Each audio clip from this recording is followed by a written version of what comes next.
in this video, you learn how to make better career decisions. And it is important to learn how to make these decisions because that is the best way for you to set your career on a good path. And you get to do it faster and, of course, easier. And this is important because with every single wrong turn you make, you'd have to take a very long route to correct that part. That is just how it is in your career, because if you do not make the right turn at the right time, you'd have to pay for it with either time or money. I've taken my time to put this together to help you understand why it is important to make a good career decision and make it fast as possible. For those that don't know who I am, my name is Brighton Bar. I am a product and web designer. I help businesses make money by building high quality product designs. I also build sales and landing pages for digital products. And on the side, I create content like this to help budding creative make the right career decisions. I have worked in the tech space professionally for nearly half a decade, even though I have been a designer for just 4 out of the 5 years. And I have generated tens of thousands of dollars during this time. So without wasting much of your time, let's crack into it. So just like the title of the video says, I'll be telling you how I made a wrong career decision, how I was able to correct it, and how you can avoid such mistakes in your own path. So something happened in 2020. So I had the opportunity to choose between working with a UX designer based in South Africa on a pro bono project or going for HNG6. And because I didn't know what's best to choose, I mean, I was a young designer. I was somewhat around 20. I think I was yet to clock 20, or I just clocked 20 at the time, and I was not sure what was best for me. I chose to work with a woman, and you know how it goes. As a Nigerian living in Nigeria, you're trying to spring out and you believe, okay, there are opportunities for you out there, and you're looking for the closest way to get there, which is tagging along someone that is there. And yeah, I wasn't even looking for the money at the time. I was just looking for the experience because she wasn't offering to pay. Do you understand? It was a pro bono project, and she made it clear for me it was a pro bono project. Now, here is me trying to work with her as a UI designer on the project. Honestly, till date, I don't think I understand what she was trying to do. It went on for a while, I think a month or two. Then I realized that this was not working. At the time, it was already late to join HNG. HNG was running already. There was no way I was going to join again, which means it was either I just quit this woman's work or continue pushing. Well, it turned out that what she needed was actually a much more senior person. And mind you, I was only a few months into designing, which means I knew absolutely nothing about what she was doing. But if it was none, of course, I don't think there's any project that I won't be able to break down or understand where to start from. But at that time, I knew absolutely nothing. Which meant I just had to quit. So I had to talk to her. I don't think I can continue on this project because I was completely lost. I didn't know what I was doing. And it was more like going to the gym for the first time and trying to lift the 20 kg dumbbell when you've not even successfully built your form to lift even a 5 kg or a 6 kg. It was heavyweight. And what it do to you is not build muscle. You only keep hurting yourself, and that was how it was for me at the time. I had to quit, which I still think was the best decision, and I made that quit at the best, maybe late, but I would say I made it on time. So I was able to move on to other things, and I found another opportunity to internship with my big friend Derek, and the rest is history. And I think that was actually the best decision. I think that was actually the best career decision I made, having to work with Derek as an intern. So now let's go back to how you can avoid such mistakes in your career, because for me, I was lucky enough to be able to jump off that boat and still be close to this bed of the river where I could still swim over and of course get on the correct boat. Well, you might not be lucky enough to have the opportunity. You might have joined them in sailing deep down to the sea, and it might be too late to jump off because you have to wait for the next one, so you could just switch boats mid-sea, which I don't think it would be the best decision for you. Now, number one on that list on having to avoid similar trouble in your career, identifying your passion and listing the creative areas you enjoy the most. Now, this is very important because if you do not know the path you would enjoy the most or you enjoy the most, it will be much difficult for you to be able to join a boat, because you would most likely join the wrong boat, because of course there are always so many boats to jump on. And as a creative, be a designer, developer, there are usually several opportunities, because there are different people that have tried different things in their career and they have success with it, and they will always be talking about it all over the place, and you can't stop them from talking about it. And it's not their fault that it is getting to you, that is yet to make your own decision. So you want to make sure you do enough research to understand what it is you enjoy, what it is you love. And one way you could do this is, of course, trying different things. Aside of having to read through the genuine stories of these people, you want to try as many things as possible, because that's the only way you can figure out what you enjoy the most. Once you figure that out, you want to say no to every other thing that is not in line with what you want, because at the end of the day, what's most important is not even what you say yes to, but the things you say no to. The next on this list is assessing your skills and determining areas you're good at, and of course areas you need improvement on. Now this is very important, because it's just you telling yourself the truth, because trust me, there is no way you'll be able to make a good decision for yourself when it comes to the next line of action to take in your career when you're not even sure what your strengths are and areas you need improvement. Just like what happened to me with having to work with this South African UX designer.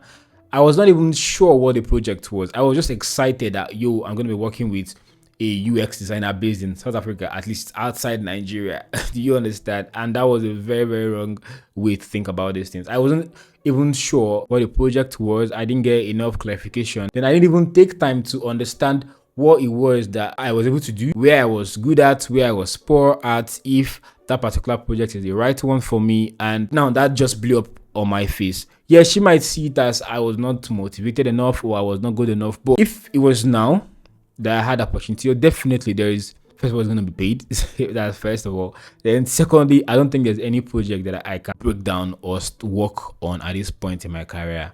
It's just going to take me time. Do you understand? Now, I look at that time, and one of the things I think I could have done better was understanding where I was at the time in my career and the kind of projects I could take. And one way I could have done that was reaching out to senior designers out there. I didn't really have much of them, because one of the things about my career is I didn't have senior colleagues that are way ahead of me in my path, right? I only had designers that were less than 2 years far away from me, so they were still trying to figure out their steps. Do you understand? Like, they're trying to figure out their steps. Like, I had Michael. I think Michael was the only person that I was looking out up to at the time, because I wasn't so active on Twitter. I didn't even know there was a Twitter design community, honestly, till later in my career.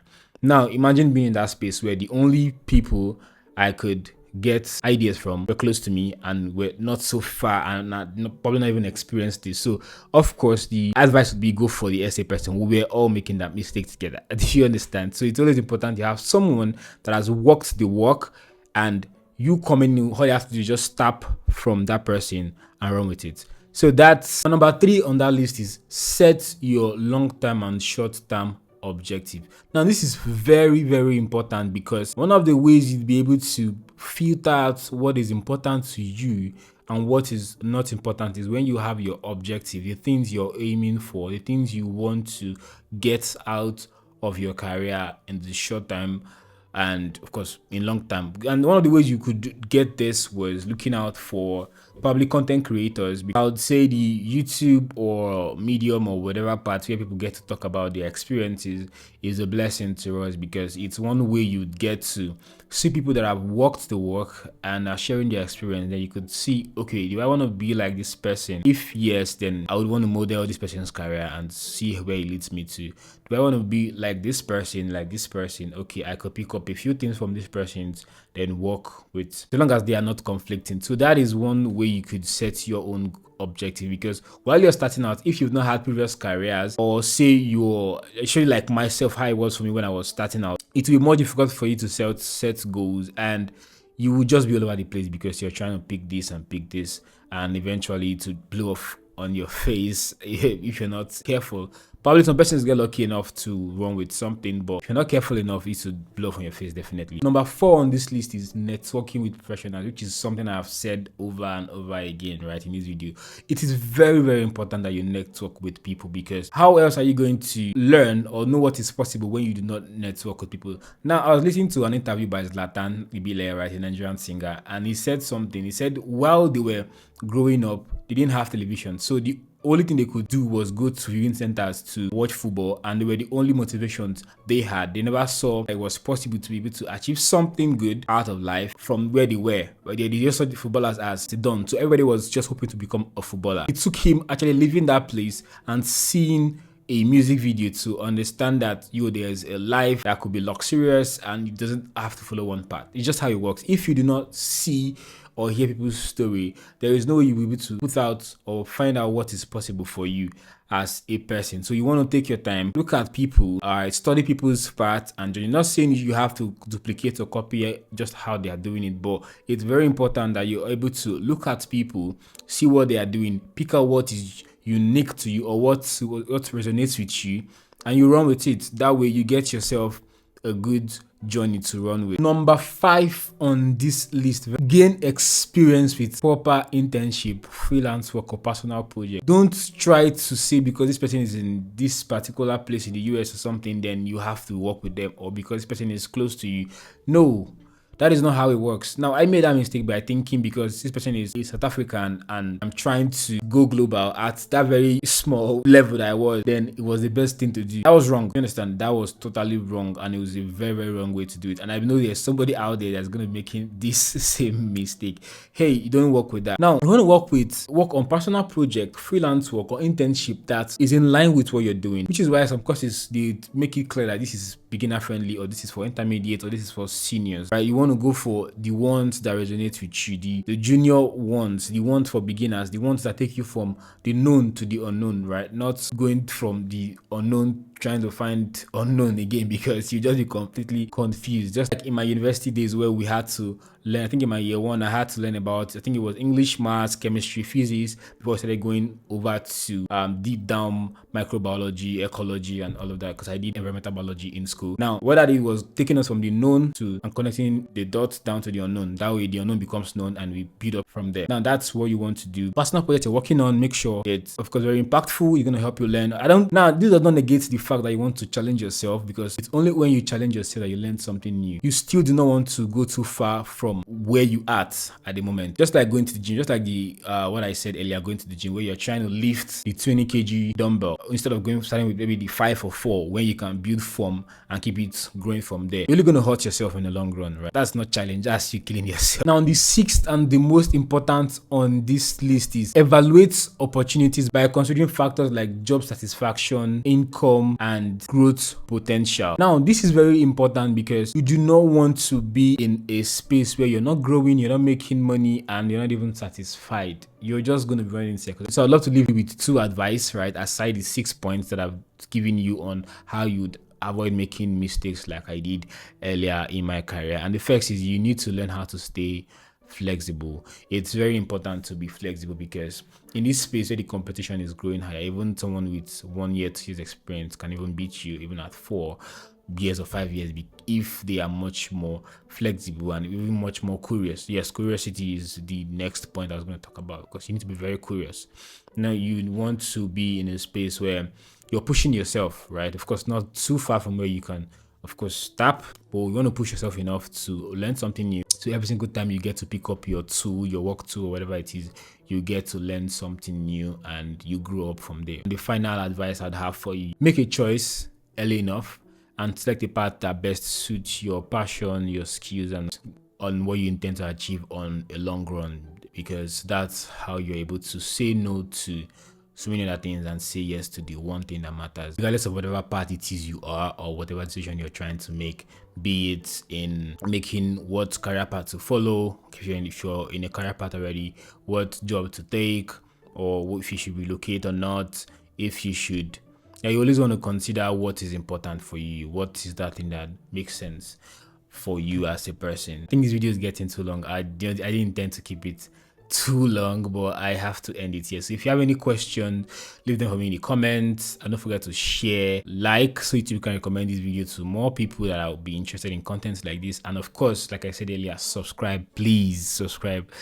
Let's see how fast we can get to 100 subscribers here. I'm trying to build a very interactive community here on YouTube, so please don't forget to subscribe. Yeah, before I go, so I'm leading this design program. It's gonna be the course part, course mentorship. I'm trying to grow young and budding designers to help you design better and use your Figma tool better, right? And of course, helping you grow through your career, because I think it's very important to have someone that is holding you while you grow and become the better designer that you need to be. So till I see you next week. It's past almost 1 p.m. already. I have to get back to work now. Cheers and take care of yourself.